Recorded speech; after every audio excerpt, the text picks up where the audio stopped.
ఇలా కాంగ్రెస్ పార్టీ అధికారంలోకి వచ్చింది.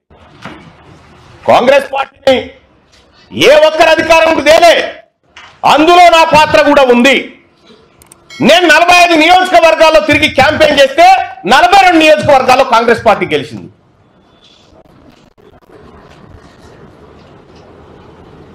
తీన్మార్ మల్ల ఏం చేసింది కాంగ్రెస్ పార్టీ కంటే నువ్వు కూస్తున్న కుర్చీ పునాది వాడడానికి నేను తీన్మార్ మల్లన్న కూడా కారణం. మరి మీకు జీర్ణించుకోలేక 2028లో బీసీ ముఖ్యమంత్రి అంటే మీకు ఏమైనా ఇబ్బంది అవుతా ఉందా?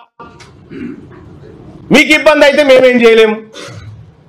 కానీ మా లక్ష్యం ఒకటే, 2028లో ఖచ్చితంగా తెలంగాణ రాష్ట్రానికి బీసీ ముఖ్యమంత్రి అయ్యి తీర్చడు. ఇది మా బీసీలుగా మేమందరం చేసుకుంటున్నటువంటి శపథం. పాపం అంజన్ కుమార్ యాదవ్ మాట్లాడిండు, హనుమంతరావు గారు మాట్లాడితే పార్టీ లైన్ దాటవుతూ కోమటిరెడ్డి వెంకటరెడ్డి వీడియో ఇప్పుడు ఎవరు నాకు పంపితే చూసిన ఏమంటాడు, ఆయన చెత్తబుడ్డల వారేసిన వాళ్ళ షోకాల నోటీసు నాకు ఇస్తారా అని చెప్పని అంటా ఉన్నాడు.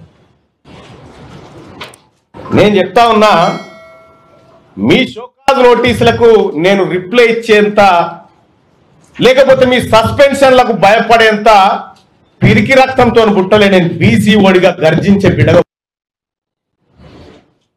మీ పిల్లిగాని రిప్లకి ఇక్కడ భయపడేటోడు ఎవడు లేడు.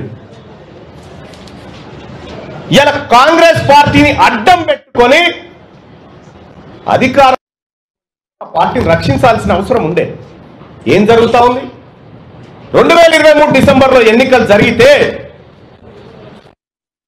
అక్కడి నుంచి మళ్ళీ 6 నెలల తర్వాత వచ్చిన పార్లమెంట్ ఎన్నికల వరకు కాంగ్రెస్ పార్టీ పరిస్థితికి ఏడుకొచ్చింది. 15 నెలల ఏ కాంగ్రెస్ పార్టీ కార్యకర్తలన్నా కనీసం సంతోషంగా ఉన్నాడా? ఇలా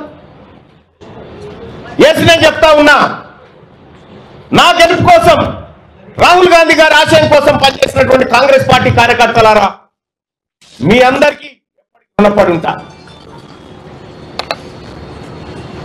ఇవాళ మీరు కార్యకర్తలను విస్మరిస్తుంది, పదవులు రాగానే మీరు బతకదింగిరి. ఇంకా ఎంత దుర్మార్గం అంటే, కార్పొరేషన్ పదవుల లిస్ట్ వేసిరు. ఆ కార్పొరేషన్ పదవుల లిస్ట్ లో మీరు చూడండి 30-33 వేస్తే అన్న జగ్గారెడ్డి గారి సతీమణికి ఒక కార్పొరేషన్ ఇచ్చిరు. అందులో ఏం రాసిరు ఎక్కేనా, ఆమె పేరు ఏదో గౌడ్ అని రాసిరు, నిర్మలా గౌడ్ అని రాసిరు. ఎక్కించిన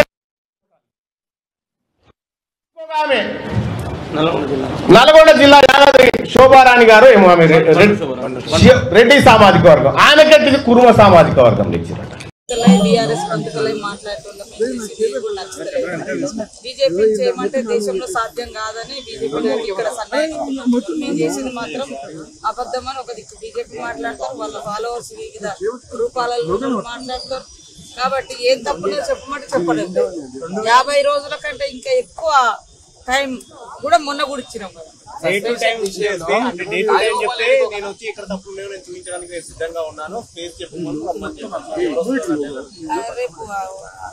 ఎమ్మెల్సీ మండలి ఉంటాయి, లేకుంటే ఎక్కడైనా కూర్చోబెట్టి చెప్పొచ్చు కదా, దాందే ఉంది.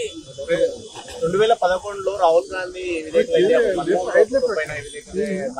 చేశారు, నేను కూడా అదే చేశాను.